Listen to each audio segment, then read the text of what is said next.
देश की हालत बिगड़ते ही बांग्लादेश की अंतरिम सरकार अब भारत को याद कर रही है, क्योंकि वो अब भारत से बात करना चाहती है और उसने बातचीत का अनुरोध भेजा है।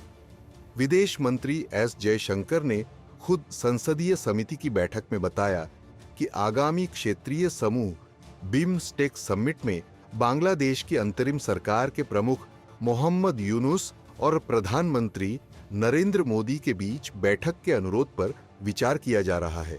सूत्रों ने बताया कि विदेश मामलों की संसदीय सलाहकार समिति की इस साल की पहली बैठक में कई सांसदों ने बांग्लादेश में हिंदुओं पर हो रहे हमलों पर चिंता जताई और पूछा कि इस संबंध में भारत क्या कदम उठा रहा है।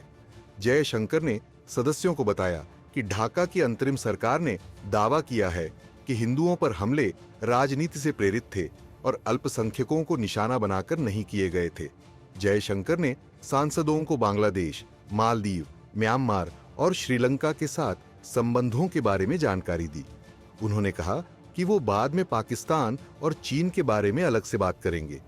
जयशंकर ने बैठक में यह भी कहा कि पाकिस्तान के रवैये के कारण सार्क निष्क्रिय है और इसलिए भारत बिम्स्टेक को मजबूत करने की कोशिश कर रहा है।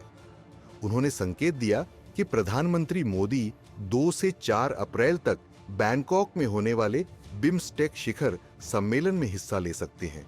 हालांकि बैठक में इस यात्रा की पुष्टि नहीं की गई।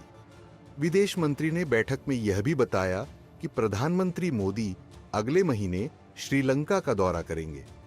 सूत्रों ने बताया कि यह पूछे जाने पर कि क्या प्रधानमंत्री बांग्लादेश की अंतरिम सरकार के प्रमुख मोहम्मद यूनुस से मिलेंगे और बिम्स्टेक शिखर सम्मेलन के दौरान उनके साथ द्विपक्षीय बैठकें करेंगे, इस पर विदेश मंत्री एस जयशंकर ने कोई प्रतिबद्धता नहीं जताई और कहा कि इस पर विचार किया जा रहा है।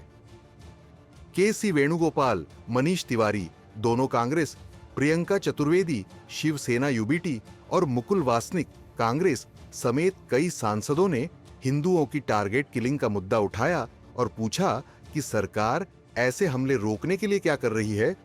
एस जयशंकर ने कहा कि सरकार विभिन्न स्तरों पर बांग्लादेश में अंतरिम सरकार के साथ बातचीत कर रही है और इस मुद्दे को उठाया गया है। उन्होंने कहा कि सरकार आगे भी मसले को उठाना जारी रखेगी। बांग्लादेश चर्चा का मुख्य विषय रहा और लगभग सभी सांसदों ने इस मुद्दे पर बातचीत की। दक्षिण के सांसदों समेत कुछ सांसदों ने मछुआरों की आजीविका और श्रीलंका के साथ उनकी समस्याओं का मुद्दा उठाया। सदस्यों के एक वर्ग ने पाकिस्तान और म्यांमार दोनों से देश में तस्करी किए जा रहे नशीले पदार्थों और हथियारों का मुद्दा भी उठाया। विदेश मंत्री ने कहा कि सरकार इस मामले से अवगत है और संबंधित पक्षों के साथ इस मुद्दे को उठा रही है। विदेश मामलों के लिए 2025 की पहली परामर्शदात्री समिति की बैठक में बांग्लादेश, मालदीव, म्यांमार और श्रीलंका के साथ भारत के संबंधों पर उपयोगी चर्चा हुई। एस जयशंकर ने सांसदों के साथ एक्स पर एक तस्वीर साझा की और पोस्ट में कहा, पी मार्गेरिटा, मनीष तिवारी, वाइको, विक्रम साहनी, के.सी. वेणुगोपाल, केसरी देव सिंह वांकानेर, अनिल फिरोजिया, अब्दुस समद समदानी, जी.के. वासन, प्रियंका चतुर्वेदी, मुकुल वासनिक और गुरजीत सिंह ओजला को उनकी सक्रिय भागीदारी के लिए धन्यवाद देते हैं। इससे पहले विदेश सचिव विक्रम मिस्त्री ने बांग्लादेश, म्यांमार, मालदीव और श्रीलंका के साथ भारत के संबंधों पर एक विस्तृत प्रेजेंटेशन दिया।